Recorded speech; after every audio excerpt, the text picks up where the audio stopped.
Everybody ready? Yes. 1, 2, 3. Welcome to the Orchid Den! Hey guys, we're here today with our friends, but Josh. Extended family. Yes. Yep. And we're witnessing, we can say, the starting of the expansion Yep. of the Orchid Den. Yes. The beginning of the expansion. Yes. The beginning of what used to be expansion, and now we're still planning to expand. Exactly. So we're excited for all the viewers to come along, and then we can look back in another 5 to 10 years and be like, remember when you did this? And we'll go point them to this video. Yep. Yeah. Sorry, it's hot and muggy, but we are making it. We're here to support our friends, support each other. And we have Judge's wife, their daughter, the parents. We have Luisa, another YouTuber, and the husband. Yes. And this couple that we see in shows and other places. So. And they came from the same amount Oh, ways yeah. you guys came from. Orlando, a little bit south. Yeah. We're in Leesburg. Yeah. Very nice. Yeah. All right, guys, so follow us along. We're going to take a tour of the place and talk about the plans and the future. Yes. All right. Come inside. What's up, guys? So welcome to the Orchid Den. I'm Joshua, the owner. We started this journey like 3.5, almost 4 years ago now, with our beautiful pottery that we make, handmade, in-house, ourselves. We make mugs, we make ceramic pots. We've got a lot of terracotta stuff. Some beautiful stuff like this. We have our large pots as well. I love all the ones that you make. And so we have both these Oh, yeah. and the glazed. I call these the neopots for Neophonetia falcatus. These are traditional Japanese pots that I make for a particular plant. So if you're not familiar with, of course, now they're Vanda falcata, because everything's been reclassified again, which is fine. We'll keep up with the times. Right. And we have one sample plant. One sample plant. That was actually in flower probably 4 to 6 weeks ago and stuff. We have our branch mounts, and I call them branch mounts because they look like a tree branch. Yes. These actually have a solid base on them. Nice. So it actually holds water, and you can look at all those new roots Yes. climbing on it. They're hugging. So it really highlights the epiphytical growth of the orchid. It's going to create higher humidity levels for your plant, evaporative cooling in the summertime, and then keeps that clay moist because it soaks from the inside out, because this is a low fire red clay, and so it's really, really porous compared to something like high fire like porcelain or anything that's glazed. So this is raw low fire red clay or terracotta clay, and the plants really, really, really love it. And these, you can also put like Tolumnias on this. Right? Absolutely. Maybe a little tiny fowl. Maybe? Tolumnias, any kind of like your Sophronitis, your miniature Brazilian Cattleyas, any of your Dendrobium jenkinsii, Sigmorchis pusilla, also on there. I've got some in the back that we can show you guys. Yeah. You know how to do it, and it's really simple. And those roots just really, really cling onto the clay, and really appreciate it. It's almost like growing on wood, but this is never going to rot. It's never going to break down, and so you'll have that plant on there for many, many years, and it really, really enjoys it. And you also have this one that you could also put the same type of plants. Absolutely, yeah. Any kind of larger plants. We have this one. Yes, we do.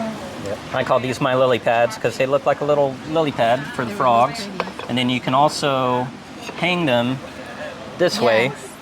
And I'll show you guys more of one of those samples here in the greenhouse as well. And then I see your The cafecito cups. I finally have the 3D mold printed to start making the larger cafe cups. Oh, okay. So it's going to be the exact same design, but just blown up larger for coffee cafe cups.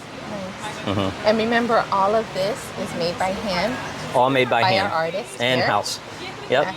And you can find all our stuff. If you want to buy any of it, you can always go to our website, theorchidden.com, and purchase those as well. We ship all And you over the ship, nation. yes. Yep.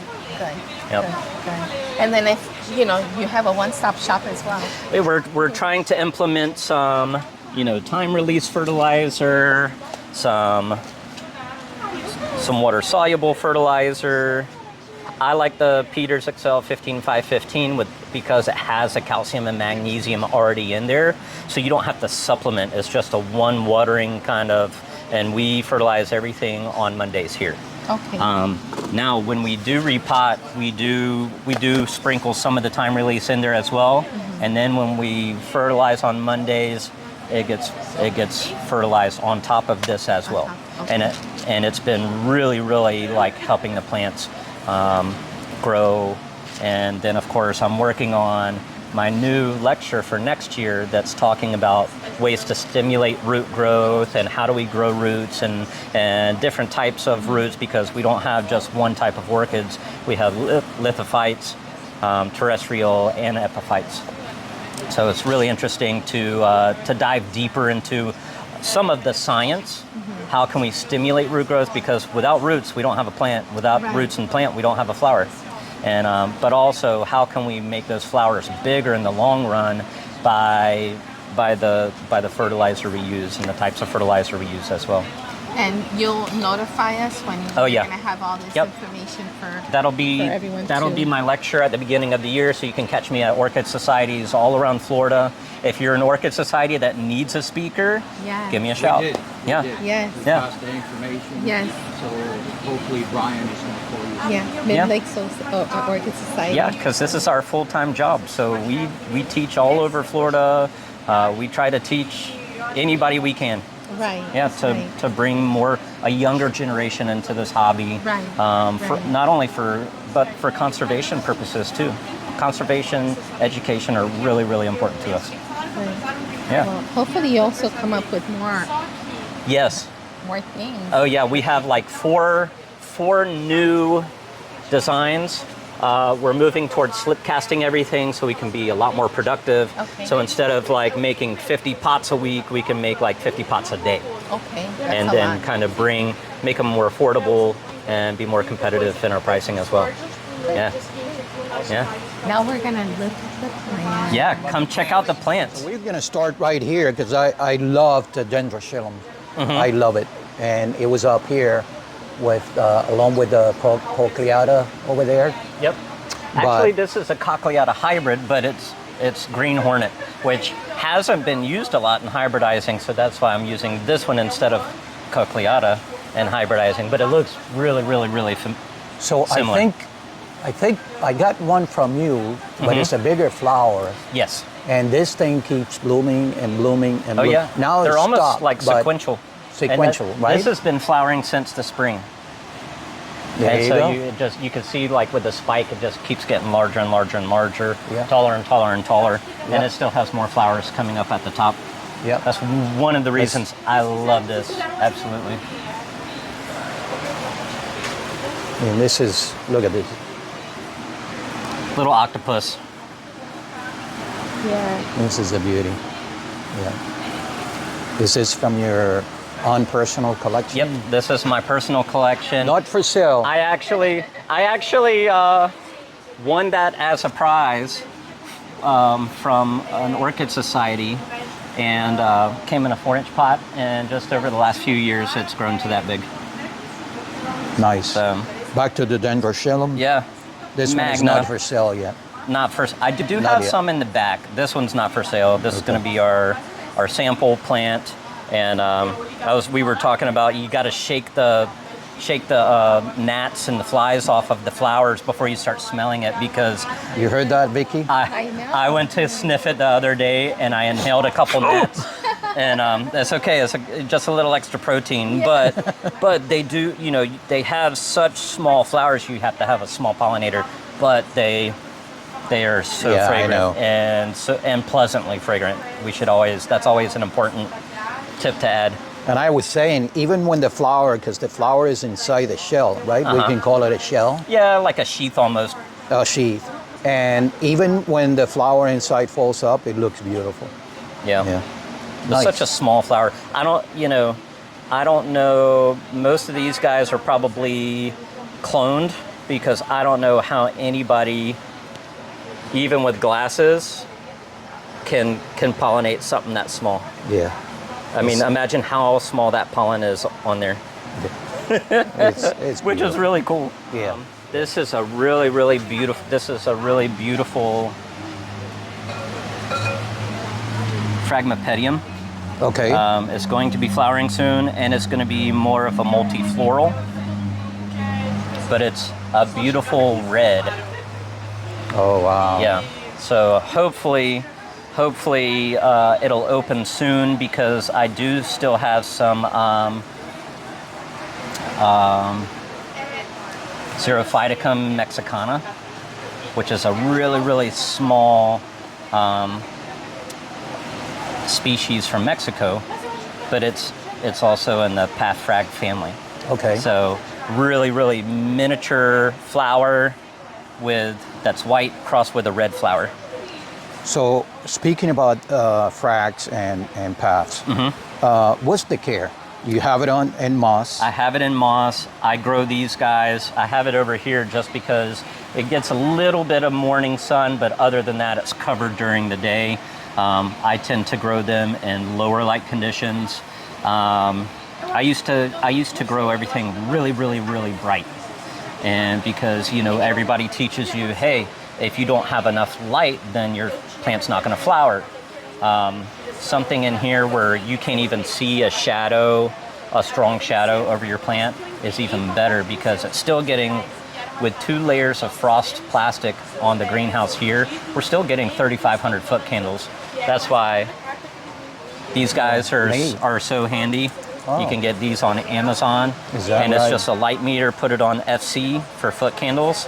And full sun's going to be about 10,000 foot candles, lower light conditions, but anywhere from 2,500 to 3,500 is kind of where you want to be at. If you're growing under 50% shade, where you're 5,000 foot candle, if you see a really strong light, your plant's not going to flower very well then also. So it's one extreme or another extreme. Okay. Yep. All so right. that's why I always teach foot candles with different genera and stuff, and then of course culture, light, temperature, water. I'm sorry, but is that always on? Nope. No, you just check it daily, or? No, I mean I've checked it. I've checked it throughout, like building the greenhouse and everything. So it's got a cover on it. That's the sensor there, and then I'll go back. After we get more towards like fall season, more towards winter solstice, I'll keep checking per season in the growing area just to make just to see, because this is our new greenhouse. We're still learning it a little bit, and so it's always good to have like that knowledge of your growing space. Okay. And then you can move your plants accordingly. You can move your plants accordingly. If you have something that's initiated like east and west instead of north and south like this, then you're always going to have your south side's always going to be a lot more shadier, just because of the way the pitch is on the roof and everything. So that takes a lot of factor into like your growing space as well. Okay. And going back to this, so you grow it in moss. At what point you can repot this plant if I was to take it? If you were to take something like that, I would wait till it's actually root bound. Of course, I've been growing this in this pot for probably a year now. That's the good thing, as long as it's not too bad.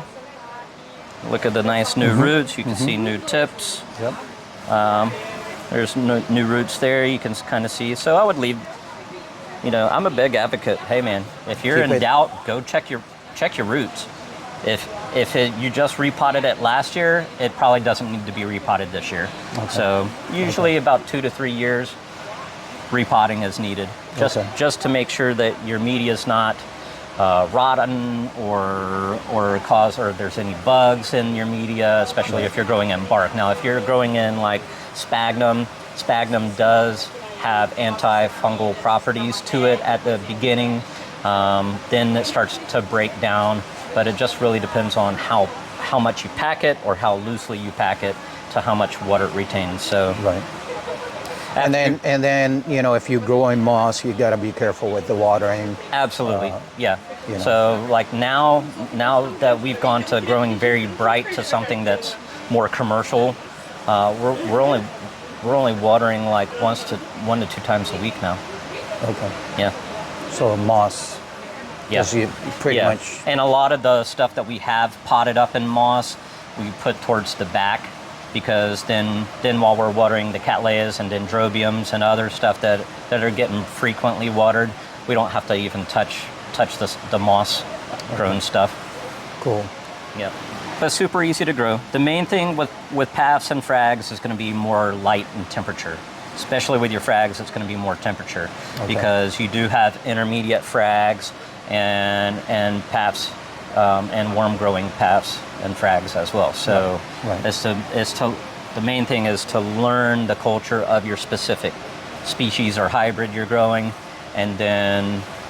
And these, we were told that they grow close to water sources. Yeah, usually creeks, waterfalls. Usually they're more lithophitical, so they're growing on rock, but they're usually growing kind of in a crevice where they're getting, leaf litter or, the natural green moss growing alongside of waterfall, because it's constantly getting moist conditions.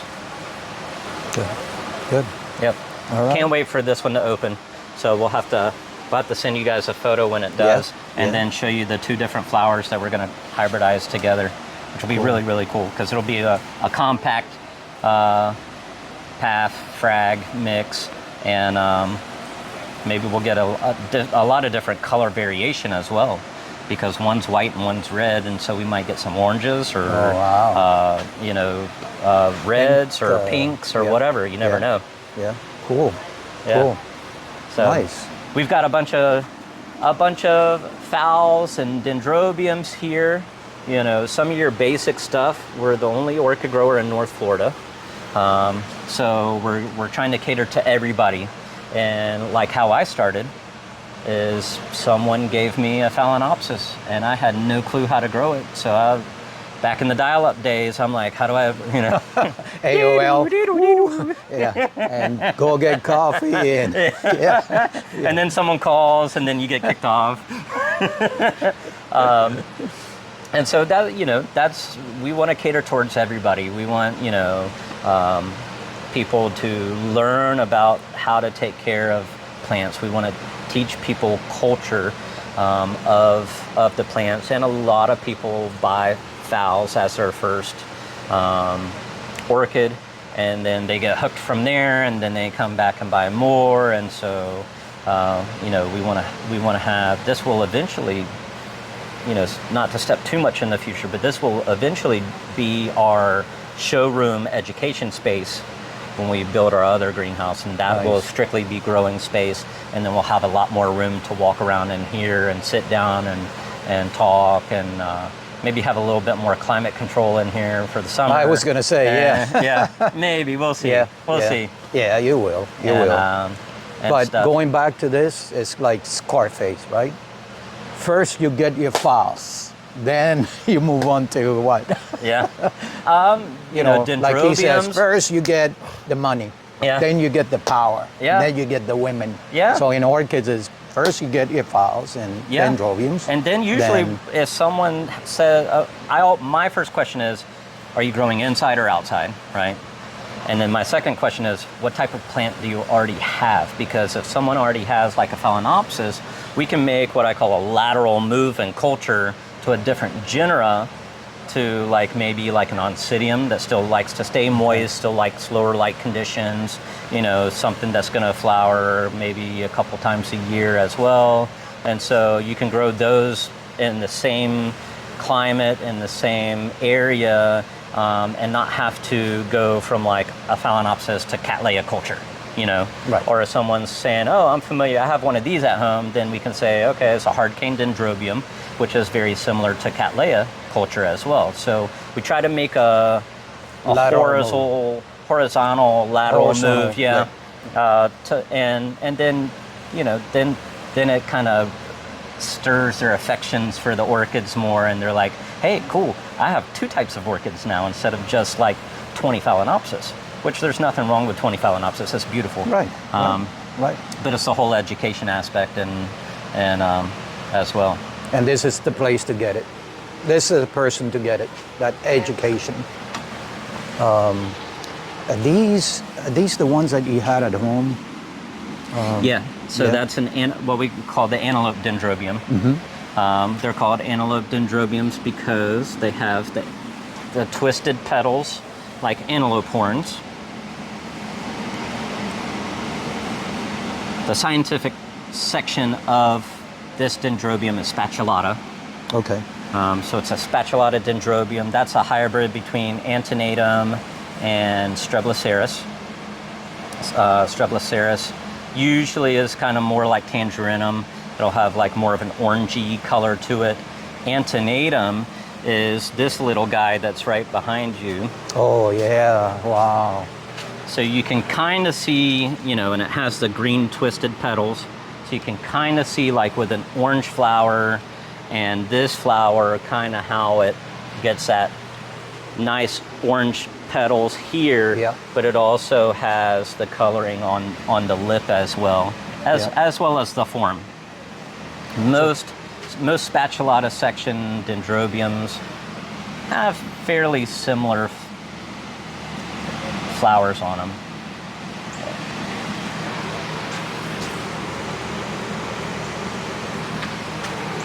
So that's one of my personal plants. It was in flower, so I brought it in from the other greenhouse, and I'm like... So this guy next to him, it's got the antelopes, right? They're more twisted? A little bit more twisted. Yeah. Yeah, and some dendrobiums in the spatulata section have really, really twisted, and some don't have much twist in there at all. Okay. And you have a lot of, and there's only about, in the species now we're talking about, they originate in Papua New Guinea, Malaysia, Indonesia, some even into some of the more smaller species into northeastern Australia. So there's a really small, geographical region where these guys originate from, and there's only about like 53 to maybe less than 60 species in the whole world. Oh. Yeah. And at our other off-site greenhouse, we have probably almost 40 of those species. Some you just can't get because they grow up in elevation. They won't grow here in Florida. But also, some species are just really hard to grow, and you won't be able to grow them here at all. So, it's the samurai, the so-called samurai. Dendrobium. Is it related to? Samurai is actually a cross between antenatum, this guy here, and another flower that looks exactly the same as antenatum. It's just a larger flower. Okay. Yeah. And that one's antenatum.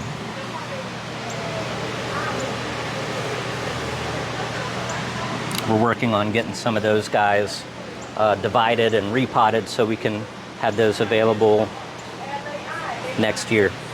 Nice. But we have, you can see we have a lot of different kinds of stuff here. We have Cattleyas, we have miniature cats, we have big cats, we have brassicats, dendrobiums, all kinds of different dendrobiums. Yep. We have stuff that's more Formaceae dendrobiums, like the green lanterns.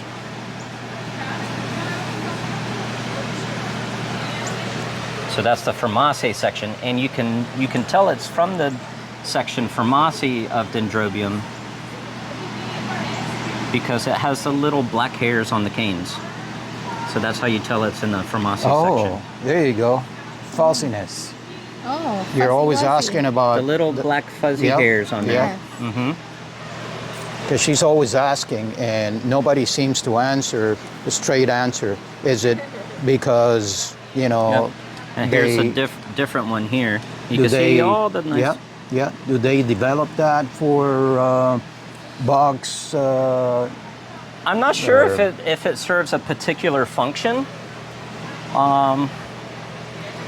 Anything in But that- nature does. We just Yeah, don't know it. Let's put it I would that way. imagine so. Yeah, Yeah, I would imagine so. There's got to be a reason. There's got to be a for it. reason. Yeah. This is a beauty too. Isn't that cool?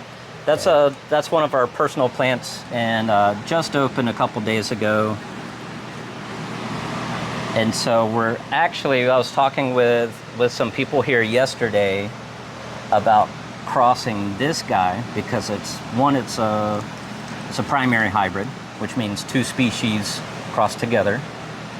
We're thinking about crossing this one with Mary Elizabeth Oh, wow. Bond. Wouldn't that be kind of cool? Yeah. Oh yeah. So maybe some of the cerulean color will come through. Maybe some of these flares might come through. It'll definitely be a little bit more compact, hopefully.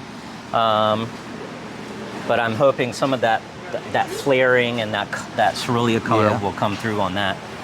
Mm-hmm. This is this.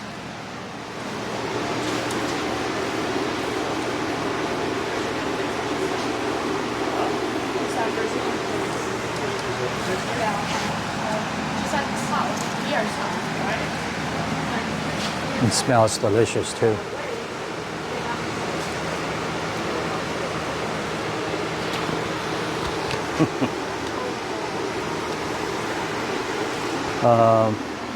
So continuing on. This There's is some this Ollie is a Palmer. beauty. That Yeah. guy's just finishing its flowering. But you know, at least we have a slight sample on how the flowers look compared to a photo.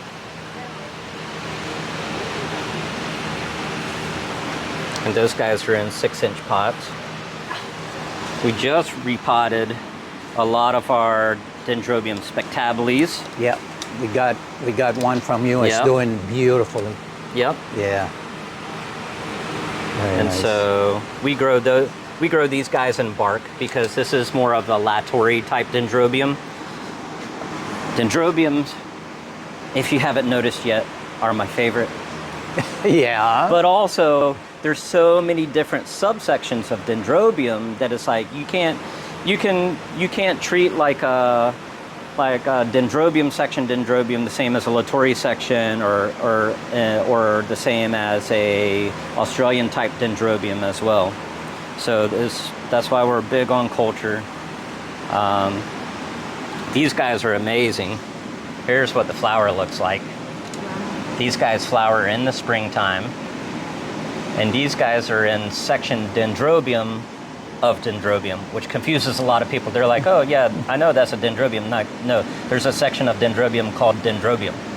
Okay. Yeah, which is all your nobly types, all your anosmums, all your PRDIs. This is a lot of Jessii.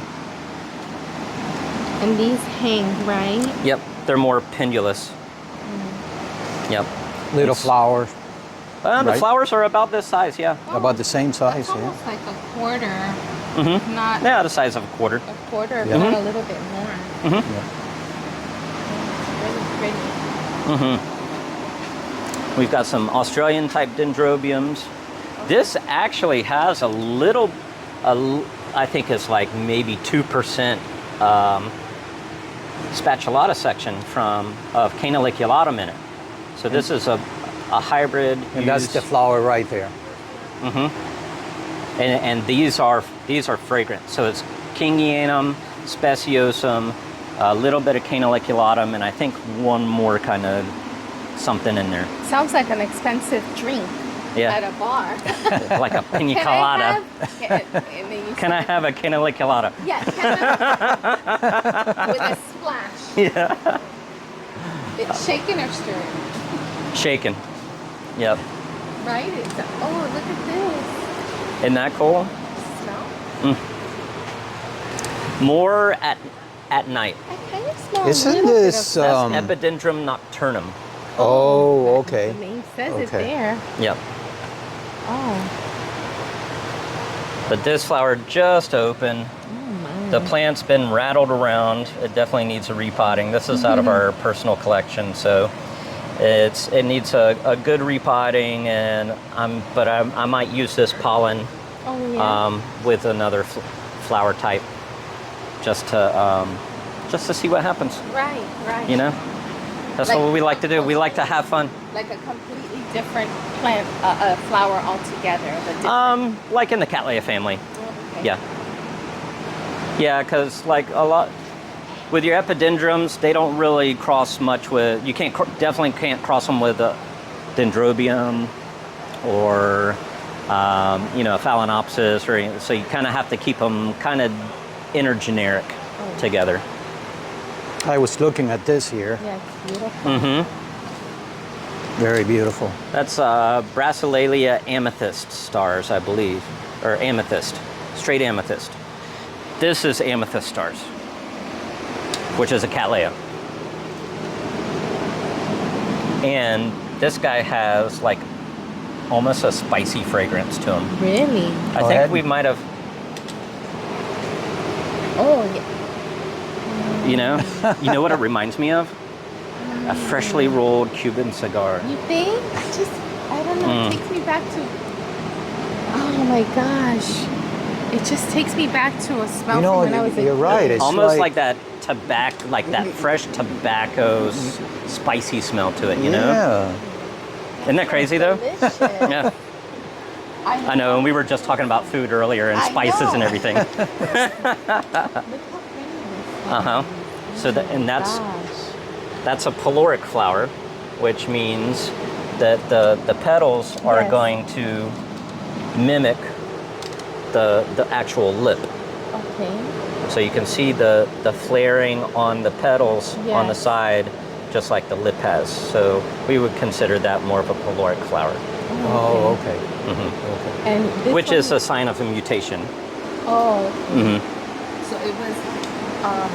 This is crossed with a different Cattleya. Yeah, these are hybrids. Mm-hmm. I love the colors. Yeah. Wow. And this doesn't do it justice. This has been bleached out in the sun with the color and everything, so Beautiful. it's going to be a lot more vibrant. So I'm waiting on a couple of them to open so I can take them to shows, have them for samples and everything. And plants, people just like seeing plants when they can see the size of the flower and the actual color. You might have slight varieties here and there, but for the most part, these guys are all clones anyways. But this is an awarded clone because you have the Elizabeth in quotation marks, or at least it's a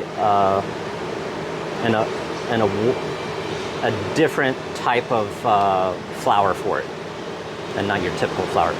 And this one is this. Correct. Yep. Very beautiful. Brassicat Island Charm Elizabeth. Beautiful.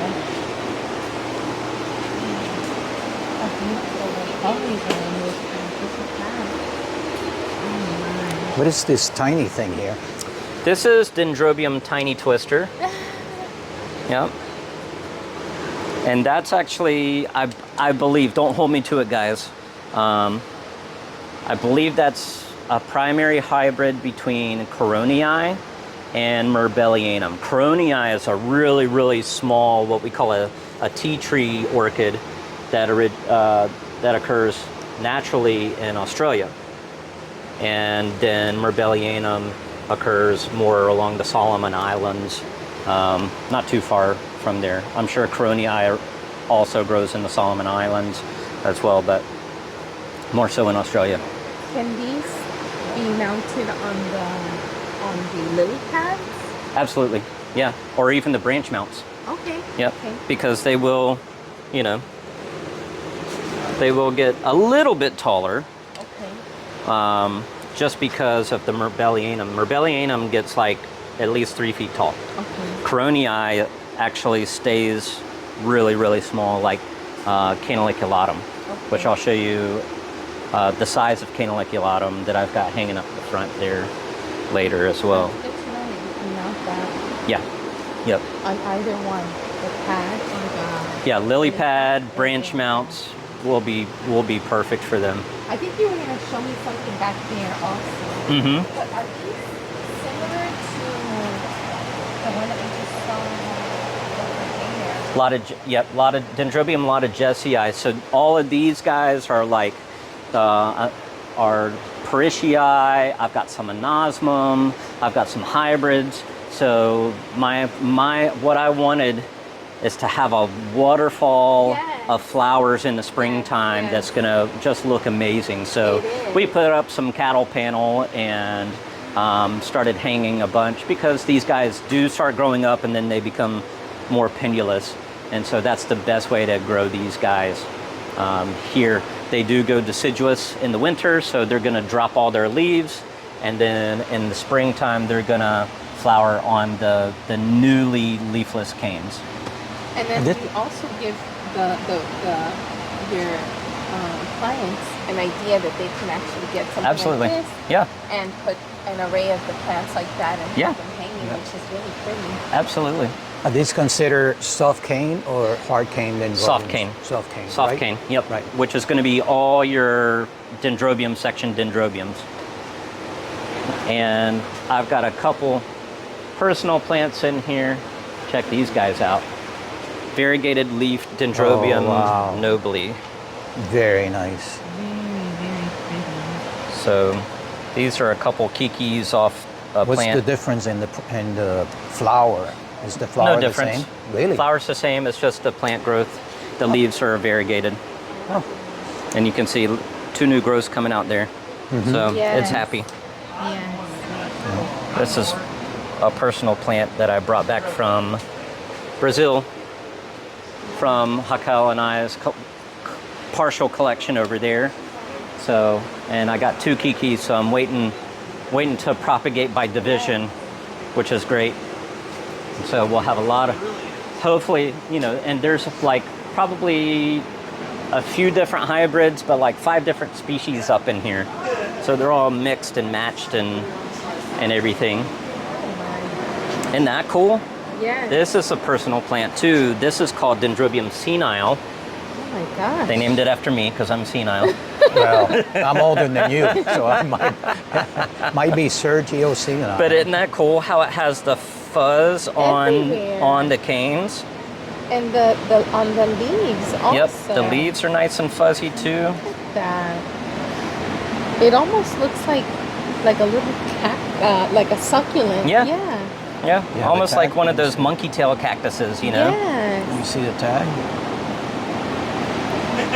Oh my gosh, I like that one. So cute. Mm-hmm. So I'm working on getting these guys. These were imported.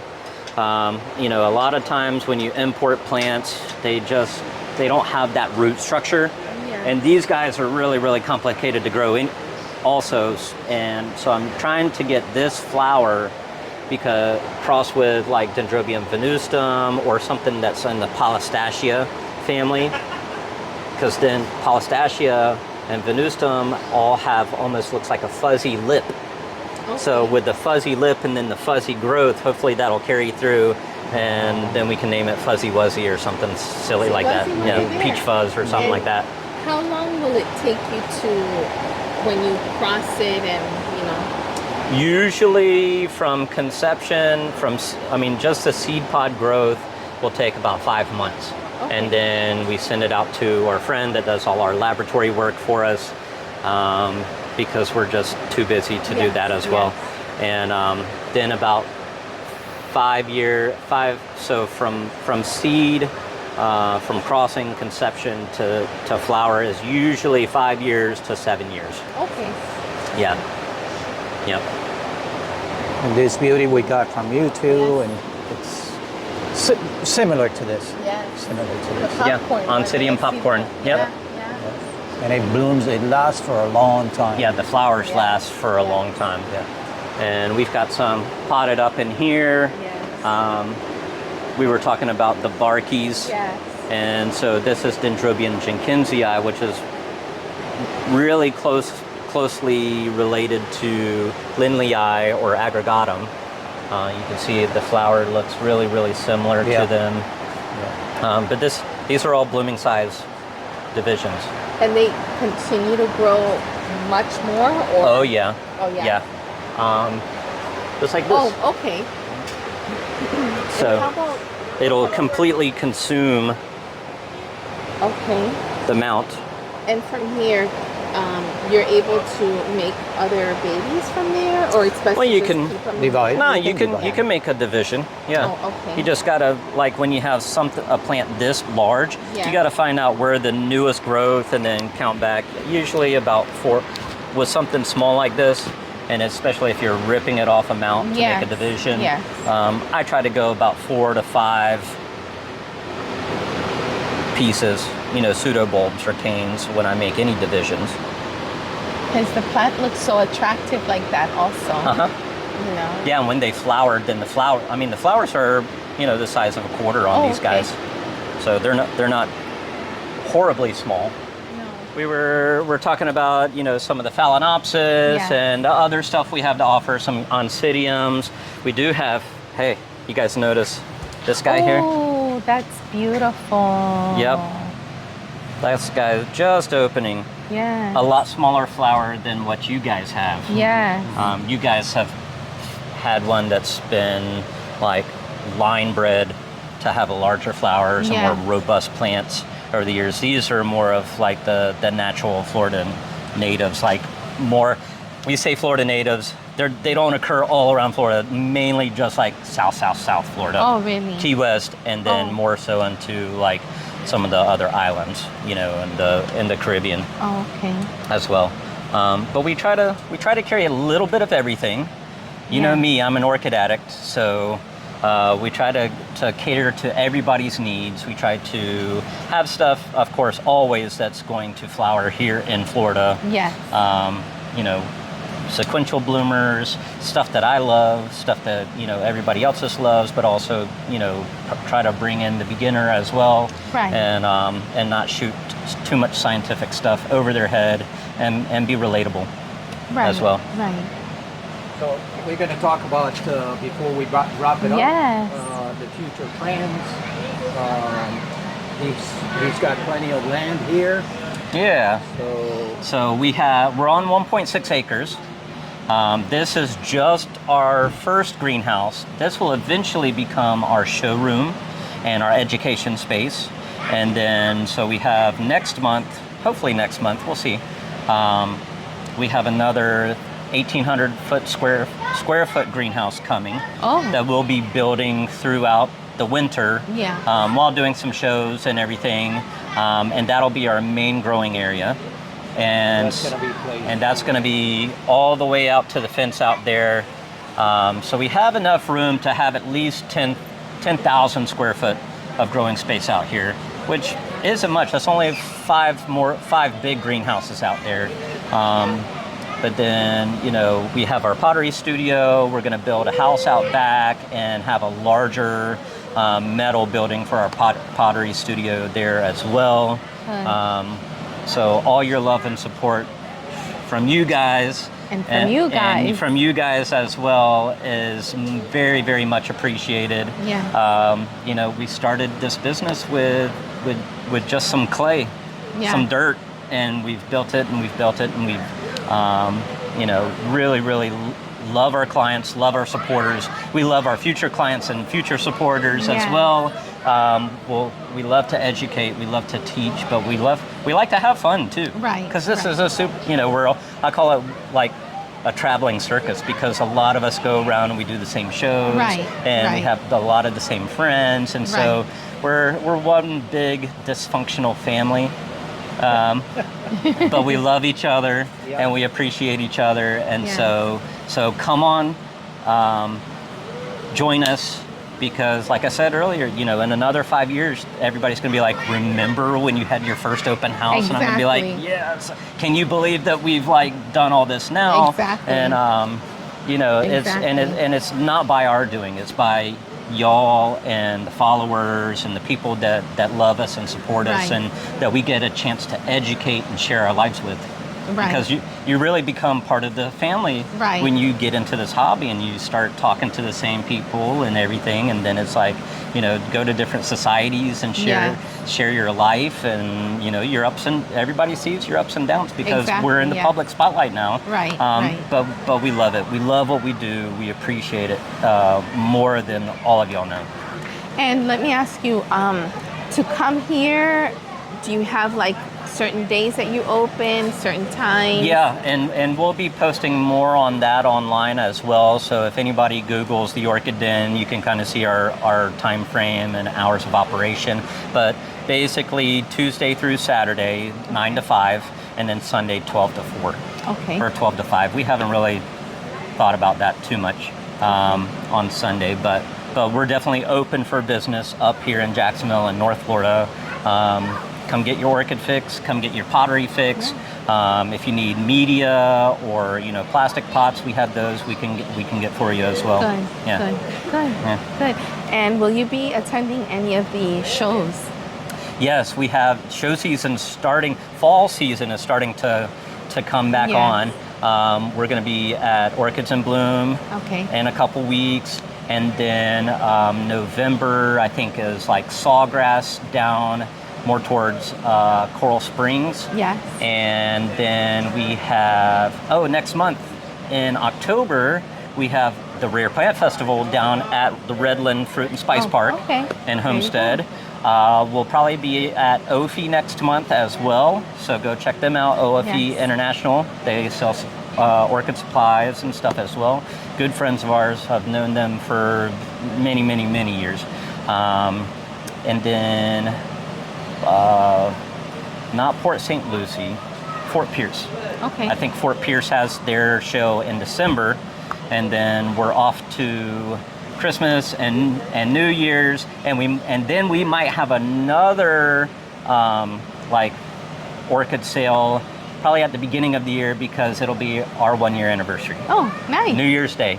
Good. 1 year. Really so, nice. Yeah, no, she hasn't kicked me out yet. So Oh, I don't think so. I don't think she will. She's a keeper. she is a keeper. Yes. Yes. Yeah.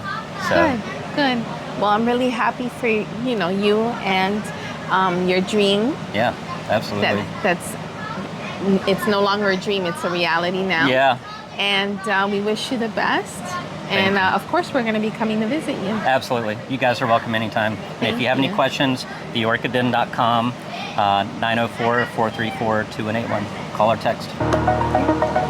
Thank you. We'll see you in the next video. Bye. Take care.